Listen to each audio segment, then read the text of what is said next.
Hi friends, this is Dinesh and you're watching technical Dinnu YouTube channel. నేను ఈ ఛానల్లో money making apps, games, ఇవాటి వీడియోలో నేను ఫైవర్లో వచ్చిన ఒక అప్డేట్ గురించి చెప్తాను. మీరు ఆల్రెడీ నేను నిన్న పోస్ట్ చేసిన వీడియో చూసుంటారు. అందులో మిమ్మల్ని ఫైవర్లో ఇండియన్ ట్యాక్స్ ఇన్ఫో అని అడుగుతుంది కదా, అది ఎలా ఫిల్ చేయాలి, అసలు ఇండియన్ ఇన్ఫో ట్యాక్స్ అని ఎందుకు అడుగుతుంది ఫైవర్, అలా అడగడం వెనకాల ఉన్న రీజన్ ఏంటి, మీరు ఏం డీటెయిల్స్ ఫిల్ చేయాలి, అవన్నీ ఈ వీడియోలో చెప్తాను ఫ్రెండ్స్. ఇక లేట్ చేయకుండా ఇవాటి వీడియో స్టార్ట్ చేద్దాం. దానికంటే ముందు మీరు కనుక నా ఛానల్ ఫస్ట్ టైం వచ్చినట్టయితే సబ్స్క్రైబ్ చేసుకొని పక్కనే ఉన్న బెల్ ఐకాన్ క్లిక్ చేసి ఆల్ మీద సెలెక్ట్ చేయండి. అలా అయితే నేను చేసే వీడియో నోటిఫికేషన్ మీకు వస్తాయి. అలాగే నాకు కొంచెం మోటివేషన్ కూడా ఉంటుంది ఫ్రెండ్స్. ఓకే, ఇక వీడియోలోకి వెళ్దాం. మీరు ఇప్పుడు కొత్తగా ఫైవర్లో అకౌంట్ క్రియేట్ చేసి ఏదైనా గిగ్ క్రియేట్ చేయాలనుకుంటే, అంటే కొత్త అనే కాదు, పాత వాళ్ళు కూడా ఏదైనా కొత్త గిగ్ క్రియేట్ చేయాలనుకుంటే మిమ్మల్ని ఇలా info for Indian tax purpose అని అడుగుతుంది. ఒక్క నిమిషం. Info for Indian tax purpose అని అడుగుతుంది. To compare with Indian GST regulations, అంటే ఇండియాలో జిఎస్టీ రెగ్యులేషన్స్ అనేవి వచ్చాయి కదా, అంటే జిఎస్టీ అడుగుతున్నారు కదా, దానికోసమనే ఈ ఇండియన్ ట్యాక్స్ అనేది అడుగుతున్నారు ఫ్రెండ్స్. దీంట్లో మనం ఎంత ఏం చేసామనేది ఇట్లా చెప్తారు. దీనివల్ల మీకు ఏమైనా ప్రాబ్లమ్స్ ఉంటాయంటే నేను అవన్నీ ఈ వీడియోలో ఎక్స్ప్లెయిన్ చేస్తాను. సో స్కిప్ చేయకుండా ఎండ్ దాకా చూడండి. ఫస్ట్ ఈ info for Indian tax purpose ఇది ఎందుకు అడిగారో అవన్నీ తెలుసుకుందాం. నేను దీనికోసం ఫైవర్కి మెయిల్ కూడా చేశాను. ఇక్కడ చూడొచ్చు. Respected sir ma'am, I created gig to sell my service about but at the last step it asking for Indian tax form. దీని గురించి నేను ఎక్స్ప్లెయిన్ చేయమని అడిగితే నాకు ఒక ఫైవర్ కస్టమర్ సపోర్ట్ ఏమని మెసేజ్ చేశారంటే, hello there, it's Moore here, అతని నేమ్ చెప్పాడు. I hope you are safe and doing well, please follow the below article అని చెప్పేసి నాకు ఒక ఆర్టికల్ లింక్ అనేది ఇచ్చాడు.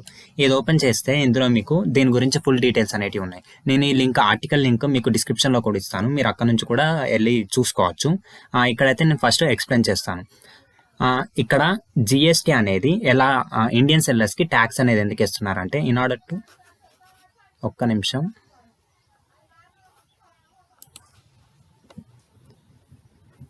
మన ఇండియా వెబ్ అంటే ఇప్పటిదాకా ఫ్రీలాన్సర్లో ట్యాక్సెస్ గురించి ఇట్లా ఏం అడగలేదు, కానీ ఇప్పుడు ఫ్రీలాన్సింగ్ ప్యాసివ్ ఇన్కమ్స్లో కూడా ట్యాక్సెస్ గురించి అడుగుతుంది ఫ్రెండ్స్. ఇక ఫైవర్ అనే కాదు, ఇప్పుడు యూట్యూబ్లో కూడా కొత్త రూల్ వచ్చింది కదా, ట్యాక్స్ 24% అమెరికన్ ట్యాక్స్ కట్ అవుతుందని. ఇన్ని రోజులు ఫైవర్లో ఓన్లీ W9 ఫామ్ ఉండేది, ఓన్లీ అమెరికన్స్కి మాత్రమే ట్యాక్స్ ఉండేది. ఇప్పుడు ఇండియన్ గవర్నమెంట్ కూడా ట్యాక్స్ రూల్స్ తీసుకొచ్చింది. దానికోసం వీళ్ళు ఏం చేస్తారంటే, ఫస్ట్ జిఎస్టీ ఇన్ఫర్మేషన్ తీసుకుంటారు. ఓన్లీ సెల్లర్స్ దగ్గర కాదు, సెల్లర్స్ అండ్ బయ్యర్స్, ఇక్కడ చూడొచ్చు, సెల్లర్స్ దగ్గర ఇంకా బయ్యర్స్ దగ్గర, ఇద్దరి దగ్గర జిఎస్టీ ఇన్ఫర్మేషన్ అనేది తీసుకుంటారు. All Indian sellers and buyers will be required to report this data. ఇక్కడ ఇండియన్ బయ్యర్స్కి ఒక బ్యాడ్ న్యూస్ ఏంటంటే, ఇప్పుడు ఇండియన్ సెల్లర్స్ దగ్గర ఎలాగూ ట్యాక్స్ అనేది తీసుకుంటారు. అదే కాకుండా ఇప్పుడు ఇండియన్ సెల్లర్స్ ఉన్నారు కదా, ఇండియన్ సెల్లర్స్ దగ్గర ట్యాక్స్ తీసుకుంటారు. ఇండియన్ బయ్యర్స్ ఉన్నారు కదా, ఇండియన్ బయ్యర్స్ వేరే దేశపోళ్ళ దగ్గర పని చేయించుకుంటే వాళ్ళకు ట్యాక్స్ అనేది పడదు, కానీ ఇండియన్ సెల్లర్స్ దగ్గర పని చేయించుకున్నారనుకో వాళ్ళకు కూడా ట్యాక్స్ అనేది పడుతుంది ఫ్రెండ్స్. ఇదే బయ్యర్స్కి ఒక చిన్న నెగిటివ్ పాయింట్. దీనివల్ల ఏమవుతుందంటే, సెల్లర్స్కి ఇండియన్ సెల్లర్స్ ఎక్కువ దొరకరు, అంటే ఇండియాలో పని చేయించుకుందాం అనుకునే వాళ్ళు ఇండియాలో పనిచేసే వాళ్ళకు పని ఇవ్వరు.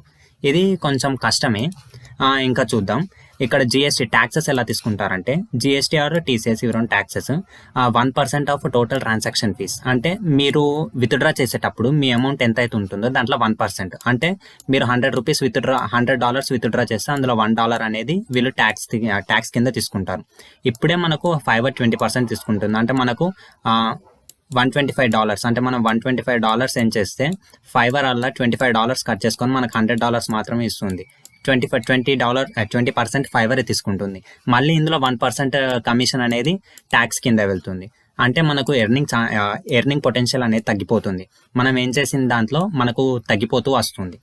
ఇది ఒక నెగిటివ్ పాయింట్ మనకి. ఇంకా అదే కాకుండా ఇంకా సెక్షన్ 194-0 ఈ సెక్షన్ కింద మనకు ట్యాక్స్ అనేది తీసుకోబడుతుంది. మీరు ఈ సెక్షన్ గురించి తెలుసుకోవాలనుకుంటే సెక్షన్ 190-0 అని టైప్ చేస్తే మీకు పెద్ద ఆర్టికల్ వస్తుంది, చదువుకోండి.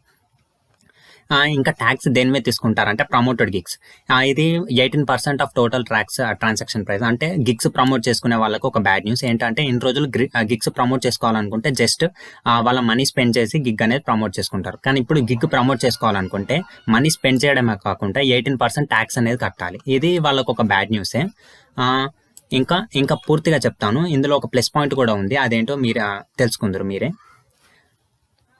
ఇక్కడ నోట్ కూడా ఇచ్చారు, the 18% tax on promoted gigs. అంటే మీరు కనుక గిగ్స్ ప్రమోట్ చేసుకుంటే 18% ట్యాక్స్ అనేది కట్టాలి. ఇంకా ఇక్కడ చూడొచ్చు ఫ్రెండ్స్, నేను చెప్పాను కదా $100 $1 ట్యాక్స్ అనేది తీసుకుంటారని. దాని గురించే ఇక్కడ ఇచ్చారు డీటెయిల్గా. నేను దీని లింక్ డిస్క్రిప్షన్లో ఇస్తాను, మీరు అక్కడ నుంచి చూసుకోవచ్చు కావాలనుకుంటే. ఇంకా ఈ డీటెయిల్స్ ఎలా ఫిల్ చేయాలో ఇక్కడ ఇచ్చారు చూడండి, మీకు జూమ్ చేసి చూపెడతాను. The sellers field that he is an Indian citizen. మీరు ఇండియన్ సిటిజన్ ఎస్ అని ఫిల్ చేస్తే ఏమొస్తాయి, నో అని ఫిల్ చేస్తే ఎలా వస్తాయి అని చూపెడతారు. మీరు ఎస్ అని ఇట్లా ఫిల్ చేశారనుకో, మీరు మీ పాన్ కార్డ్ లేదా ఆధార్ కార్డ్ ఐడీస్ అనేటివి ఇవ్వాలి. మీరు మీ PAN card ID Aadhaar card ID ఇస్తే మీకు ఓన్లీ 1% ట్యాక్స్ మాత్రమే కట్ అవుతుంది, లేకపోతే మీకు 5% ట్యాక్స్ అనేది కట్ అవుతుంది. అంటే మీరు మీ పాన్ లేక ఆధార్ నెంబర్ ఇవ్వకుంటే 5% ట్యాక్స్ కట్ అవుతుంది మీ టోటల్ ట్రాన్సాక్షన్లో, ఎర్నింగ్లో. లేకుంటే ఇచ్చారంటే ఓన్లీ 1% మాత్రమే కట్ అవుతుంది. కాబట్టి మీ పాన్ లేదా ఆధార్ నెంబర్ ఇవ్వండి.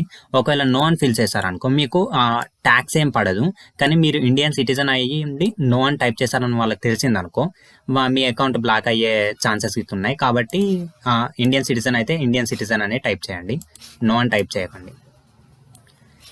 ఇంకా మీకు ఒక పాజిటివ్ పాయింట్ ఉందని చెప్పాను కదా, అది ఇక్కడే ఉంది చూడండి. The seller received payments below INR 500K. అంటే 500K కంటే తక్కువ అమౌంట్ అనేది వస్తే,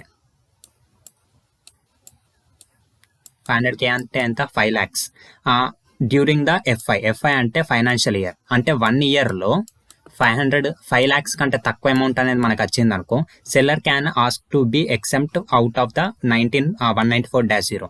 అంటే మనకు 1 yearలో 5 lakhs కంటే తక్కువ అమౌంట్ అనేది వచ్చిందంటే మనం ట్యాక్స్ కట్టడం అవసరం లేదు. Sellers can ask to be exempt out of the 194-0. మనకు ట్యాక్సెస్ అనేటివి పడవు, మనం దానికి అప్లై చేసుకోవచ్చు అని ఇచ్చాడు.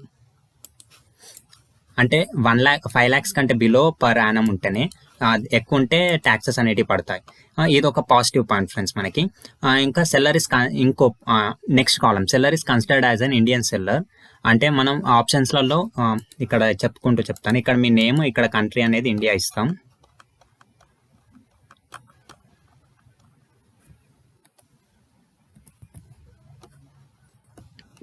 ఇండియా ఇచ్చాక టెరిటరీ, నేను తెలంగాణ కాబట్టి తెలంగాణ ఇస్తున్నా. Are you citizen or resident of India. ఇంతకుముందు చెప్పాను కదా, మీరు ఇక్కడ చెప్పాను కదా, ఎస్ ఆర్ నో. ఎస్ అయితే మనకు ఆధార్ నెంబర్ లేకుంటే పాన్ నెంబర్ అడుగుతుంది. నో అంటే ట్యాక్స్ ఏం పడదు. కానీ ఫైవర్కి ఇట్లా మనం ఇండియా నుంచి ఉండి కూడా కాదని చెప్పామని తెలిస్తే అకౌంట్ బ్యాన్ అయిపోతుంది. కాబట్టి ఇండియా అని ఇచ్చేయండి, ఎస్ సిటిజన్ అని. ఇంకా ఆర్ యూ అండర్ GST, దీని గురించి చెప్తాను. దానికంటే ముందు ఇక్కడ పాన్ నెంబర్కి ఇట్లా అడిగింది కదా, అక్కడ మీరు పాన్ నెంబర్కి ఇట్లా ఇస్తే మీకు 1% ట్యాక్స్ పడుతుంది, ఇవ్వకుంటే 5% ట్యాక్స్ అనేది పడుతుంది. ఇది next step. Are you citizen of India or not, దానికి మనం ఎస్ సెలెక్ట్ చేసామనుకో, GST ఉందా లేదా అని అడుగుతారు. నో అని సెలెక్ట్ చేస్తే GST ఏం పడదు. అంటే సిటిజన్ నో అని సెలెక్ట్ చేస్తాం, మనం సిటిజన్ ఎస్ అని సెలెక్ట్ చేసాం కాబట్టి GST అడుగుతారు. GST ఉందంటే మనం pan number, Aadhaar number GST తోటి లింక్ అయి ఉన్నాయి ఇవ్వాలి. ఒకవేళ నో అంటే మనకు GST లేదనుకో, TCS ఛార్జెస్ అనేవి పడవు, only PAN or Aadhaar number తీసుకుంటారు. అలాగే seller tax 18% GST and promoted gigs. అంటే ఇది కామన్గా ఉంటుంది. గిగ్స్ ప్రమోట్ చేసుకుంటే 18% ఛార్జెస్ అనేటివి పడతాయి ఫ్రెండ్స్, దాన్ని మనం ఏం చేయలేం. ఇంకా లాస్ట్కి ఒక ఫైనల్ నోట్ అనేది ఉంది, అదేంటంటే you can ask to be exempt from section 1940 tax if you have a ఎక్సెంప్టియర్ ట్యాక్స్ అథారిటీస్. అంటే ఇక్కడ చూపెడతాను, ఒక్క నిమిషం. ఇక్కడ చూసుకోవచ్చు, how is your service taxed. ఇక్కడ ఎక్సెంప్ట్ అని అంటే no GST or TCS charges అని ఉన్నాయి కదా. అంటే ఇక్కడ మనం ఎక్సెంప్టెన్స్ ఆప్షన్ సెలెక్ట్ చేసామనుకో, మనకు ట్యాక్సెస్ ఏం పడవు. కాకపోతే దీనికి సర్టిఫికేట్ ఉంటుంది, మనం ఆ సర్టిఫికేట్ అనేది సబ్మిట్ చేయాలి, లేకుంటే మనకు మళ్ళీ ప్రాబ్లం అనేది అవుతుంది. కాబట్టి ఇక్కడ ఒక్క నిమిషం నేను చెప్తాను. ఇక్కడ ఎక్సెంప్ట్ కాకుండా రివర్స్ ఛార్జ్డ్ అని సెలెక్ట్ చేయండి ఫ్రెండ్స్. ఇక్కడ మీరు రివర్స్ ఛార్జ్డ్ అని సెలెక్ట్ చేస్తే, రివర్స్ ఛార్జ్డ్ అంటే ఏం లేదు, ఇక్కడ సర్వీసెస్ ప్రొవైడ్ చేస్తాం కానీ ట్యాక్స్ మనం పే చెయ్యం. మన దగ్గర సర్వీస్ బై చేసే వాళ్ళు ట్యాక్స్ అనేది ప్రొవైడ్ చేస్తారు. ఈ ఆర్టికల్ మీకు ఇంకేమైనా డౌట్స్ ఉంటే ఈ ఆర్టికల్ని నేను ఆర్టికల్ లింక్ డిస్క్రిప్షన్లో ఇస్తాను. అక్కడ నుంచి ఈ ఆర్టికల్ చూసి మీరు అంతా చదువుకోవచ్చు. నేను ఈ ఆర్టికల్లో ఉన్నది మ్యాక్సిమం అంతా ఎక్స్ప్లెయిన్ చేశాను ఫ్రెండ్స్. ఇంకా మీకు ఏమైనా డౌట్స్ ఉంటే నేను ఈ ఆర్టికల్ లింక్ డిస్క్రిప్షన్లో ఇస్తాను, అక్కడ నుంచి చూసుకోండి. ఇక ఫైనల్గా ఇక్కడికి వచ్చేసరికి ఇక్కడ ఏమేమి ఫిల్ చేయాలంటే ఇక్కడ మీ ఫుల్ నేమ్ ఇవ్వాలి. అంటే పాన్ కార్డులో ఎలా ఉందో అలా ఇవ్వండి. ఇండియా కంట్రీ ఏమో ఇండియా ఇవ్వండి. స్టేట్ ఆర్ యూనియన్ టెరిటరీ మీరు ఏ స్టేటో అది ఇచ్చేయండి. Are you citizen or resident of India అంటే మీరు ఒకవేళ సిటిజన్ అయినా రెసిడెంట్ అయినా అయితే ఎస్ అని సెలెక్ట్ చేయండి, లేకుంటే నో అని సెలెక్ట్ చేయండి. రిజిస్టర్ ఫర్ ఇండియన్ జిఎస్టీ అంటే నో. అంటే మీకు జిఎస్టీ ఉంటే ఎస్ అని సెలెక్ట్ చేయండి. ఎస్ అని సెలెక్ట్ చేస్తే మీరు మీ జిఎస్టీఐఎన్ నెంబర్ ఇవ్వాలి. అంటే జిఎస్టీ ఉన్న వాళ్ళకు దాని గురించి తెలుస్తుంది. మీరు మీ జిఎస్టీఐఎన్ నెంబర్ ఇవ్వండి, లేకుంటే నో అని సెలెక్ట్ చేయండి. నో సెలెక్ట్ చేస్తే ఇక్కడ మీ పాన్ లేకుంటే ఆధార్ కార్డ్ నెంబర్ అనేది ఇవ్వాలి. అలాగే ఇక్కడ how is your service tax అంటే ఇక్కడ ట్యాక్సబుల్ అంటే చూడొచ్చు subject to GST and 1% TCS. Export అంటే subject to 1% TCS but no GST. Reverse charged అంటే recipient declares GST no TCS. Exempt అంటే no GST or TCS charged. కానీ exempt అంటే దీనికి సర్టిఫికేట్ కావాలి, అందుకని రివర్స్ చార్జ్డ్ సెలెక్ట్ చేయండి. ఇక్కడ రివర్స్ చార్జ్డ్ సెలెక్ట్ చేసి సబ్మిట్ చేశారంటే సేవ్ చేంజెస్ చేశారంటే మీ ఫామ్ అనేది ఫిల్అప్ అయిపోతుంది. ఇక మీరు మీ గిగ్ అనేది పబ్లిష్ చేసుకొని మనీ అనేది ఏం చేయొచ్చు ఫ్రెండ్స్. ఇవాటి వీడియోలో ఇంతే. మీకు మరిన్ని ఇలాంటి అప్డేట్స్ కావాలనుకున్నా, మనీ ఎర్నింగ్ వాటి గురించి తెలుసుకోవాలనుకున్నా నా ఛానల్ సబ్స్క్రైబ్ చేసుకోండి. Thanks for watching.